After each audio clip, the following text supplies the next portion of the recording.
Hello guys, welcome back again sa ating sharing for the bread of God. Today, isi-share ko sa inyo ang mga alituntunin o yung aking pag-uunawa dito sa Marcos 16 verse 12 hanggang sa 18.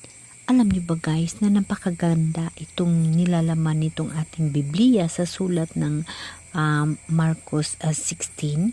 Babasahin natin. Alam niyo ba guys na napakaganda ano? Siya'y nagpakita rin sa dalawang alagad na naglalakad patungo sa bukid, ngunit iba ang kanyang kaanyuan. So yung nakasaad dito guys sa verse 12, para sa akin nagpapahiwatig na ang pulong sang mahal na Diyos hindi lamang sa isang iglesia tumutukoy, hindi lamang sa isang reliyon, kundi marami. Dito sa atin, bilang tao sa mundo, mayroon tayong Katoliko, mayroon tayong Baptist, Iglesia, may marami. Napakarami ho ang nagbibigay ng pulong ng ating mahal na Diyos. Ganon din ho noong unang panahon. Marami rin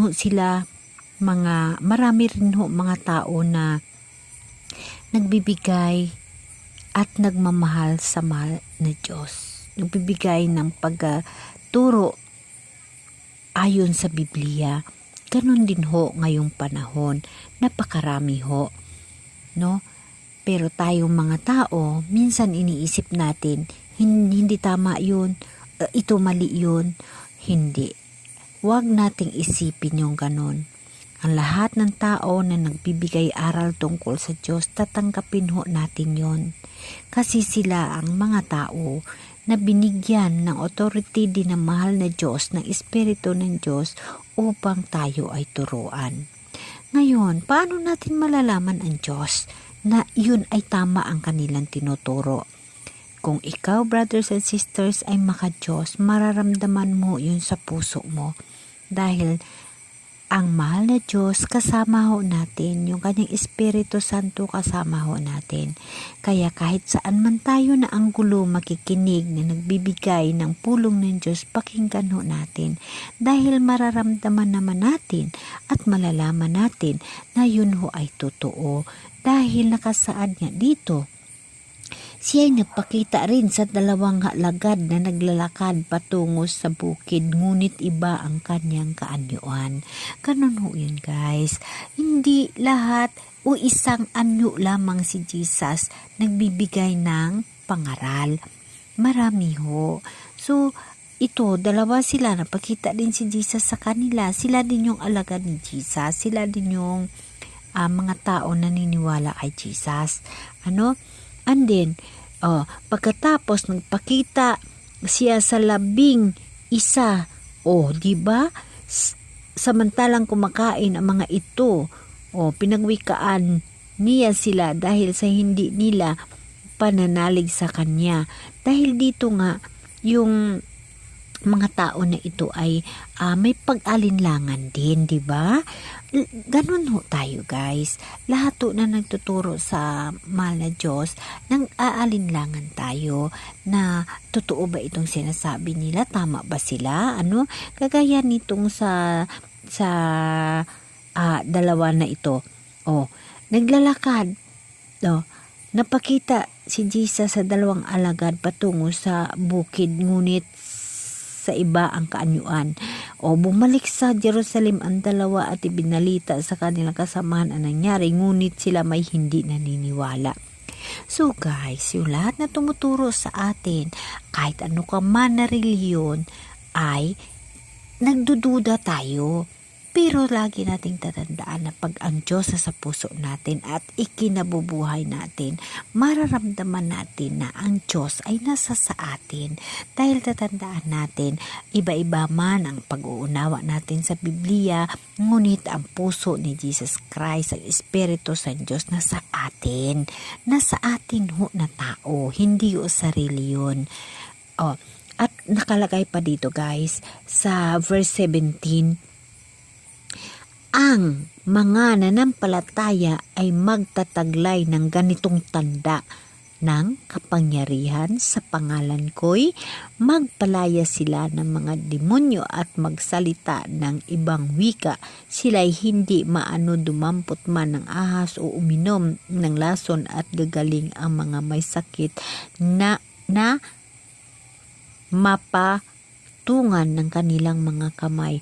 Tama ho yun guys. Kasi ho, alam nyo ba na pag ikaw ay nanampalataya sa mahal na Diyos, or ikaw ay ang Espiritu ng Diyos ikinabubuhay mo, or ikaw ay nangabuhi na kasama mo ang Diyos, siya ay ginawa mong ulo at ikaw ay ang katawan, ang puso mo na sa Diyos, naniniwala at nagtiwala ka sa Kanya ng buong buo.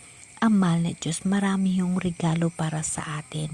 Mayroon siya mga bagay na pinibigay sa atin na mga kababalaghan dahil ikaw ay naniniwala sa Kanya.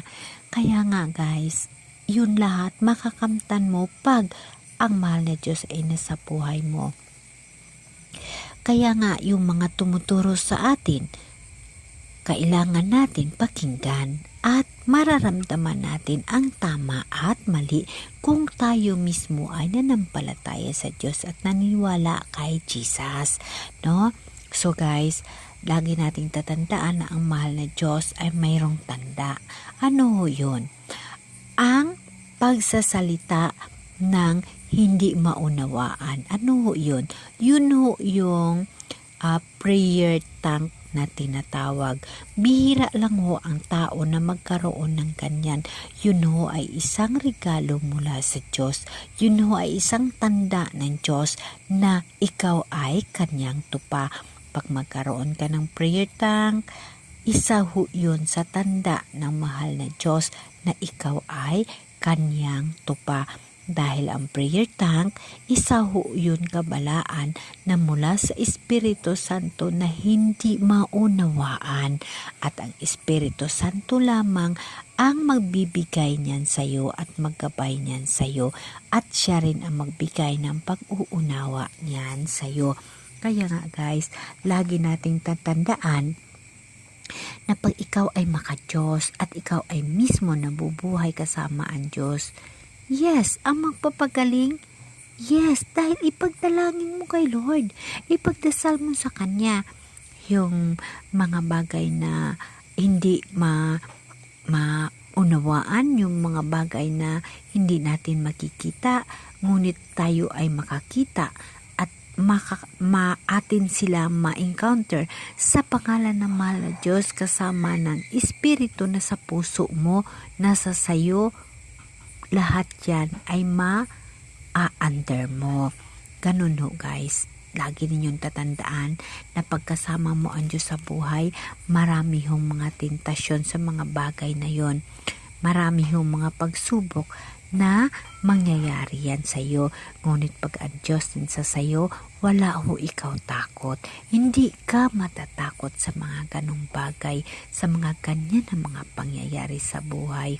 At lagi nating tatandaan na napakaliwanag ang sinasabi sa verse 17 sa Marcos 16, ang mga sumamampalataya ay magtataglay ng ganitong tanda. Tanda guys, ang kapangyarihan sa pangalan ko'y magpalaya sila ng mga bad spirit, magsasalita ng ibang wika. Sila'y hindi maano dumampot man ng ahas o uminom ng lason at gagaling ang mga may sakit na mapatungan ng kanilang mga kamay. Ganon ho guys, pag ikaw ay nanampalataya sa Diyos at nagtitiwala ka sa Kanya, magagawa mo ho yun guys. Dahil ikaw ay naniniwala at nanampalataya ka sa mahal na Diyos, lahat ho yan guys magagawa mo sa tulong ng Espiritu Santo sa hindi ho maunawaan ng mga pagsasalita. Dahil yun ho ang Espiritu Santo, yun ho ang magagabay sa iyo. Hindi mo siya makikita, hindi mo man siya maunawaan. kapag siya ay magsalita sa iyo, ngunit alam mo na siya ay Espiritu ng Diyos naggagabay sa iyo. Guys, ang words of God or ang tinatawag na prayer tank sa tao ho ay binibigay ng mahal na Diyos sa mga tao na nanampalataya at nagmamahal sa Kanya ng lubos. Isa ho yun guys sa tanda na ikaw ay tupa ng mahal na Diyos. Yun guys, matatanggap mo o makakamit mo ang prayer tank pag ikaw ay mapagkaisa sa Diyos. Siya ang gagawin mong ulo at ikaw ang katawan. Ang buhay mo ay sa Kanya, ibibigay mo ang lahat sa Kanya. First sa buhay mo si Jesus. Lahat o yan ay makakamtan mo. Magkaroon ka ng tanda mula sa Espiritu Santo upang ikaw ay makapunta sa buhay na walang hanggan. Pangarapin natin guys ang buhay na walang hanggan. Lagi natin guys tatandaan na ang pulong sa Diyos, wag natin i-reject sa kahit sino man na nagtuturo sa atin. Pakinggan ho natin yon. Kahit sino man sila at taga saan man sila, ano man silang mga reliyon, pakinggan ho natin yon. Kasi guys, yun ho yung mga bagay na mararamdaman natin na mula sa Diyos dahil mismo tayo ay makakaramdam pag ang Holy Spirit ng Diyos ay nasa sa atin. Kaya kahit anuman na reliyon, atin ho yan sila pakinggan pag nasa harap natin. Huwag natin i-reject yung mga kanilang ituturo. Pakinggan ho natin dahil ang Espiritu ng Diyos ay gagabay ho sa atin. Gabayan ho tayo sa tamang landas na ating tatahakin patungo sa buhay na walang hanggan, kasama yung ating mahal na Diyos, kasama ho yung ating manunubos, kasama ho siya sa ating buhay. Isama ho natin siya at isama rin natin pakinggan ang mga tao nagbibigay aral tungkol sa Kanya. Dahil yun ang mga tao na yun guys ay mga inutos ni Jesus, mga bulahan ng mga tao, mga maswerte na nagkaroon sila ng oras upang ibahagi ang pulong ng Diyos. So ikaw na nakikinig, pakinggan mo yun dahil na kung ikaw ay nanampalataya sa Diyos, mismo ang Holy Spirit na mahal na Diyos ay gagabay sa iyo at tutulong sa iyo. Hindi ka pababayaan ng Espiritu ng Diyos na nasa puso mo, nasa puso ko, nasa puso natin lahat dahil kasama natin araw-araw ang Diyos. Siya mismo ang nagsasabi na siya ay kasama natin araw-araw. Siya mismo ang nagsasabi na ipamalita at sasabihin natin ang mga bagay na nangyayari sa buhay natin na ayon sa Kanyang ginawa sa buhay natin. Yung mga mirakulo, yung mga ipinagkaloob sa atin ho yan ibibigay, i-share natin ho yan sa iba. No? So, guys, lagi natin tatandaan na ang mahal na Diyos ay nasa puso natin at lagi siyang kasama natin. Okay, guys? Tatandaan natin lagi na ang himala ng Diyos ay ipinagkaloob sa atin. Ang mga miracle, ang mga blessing. Amen?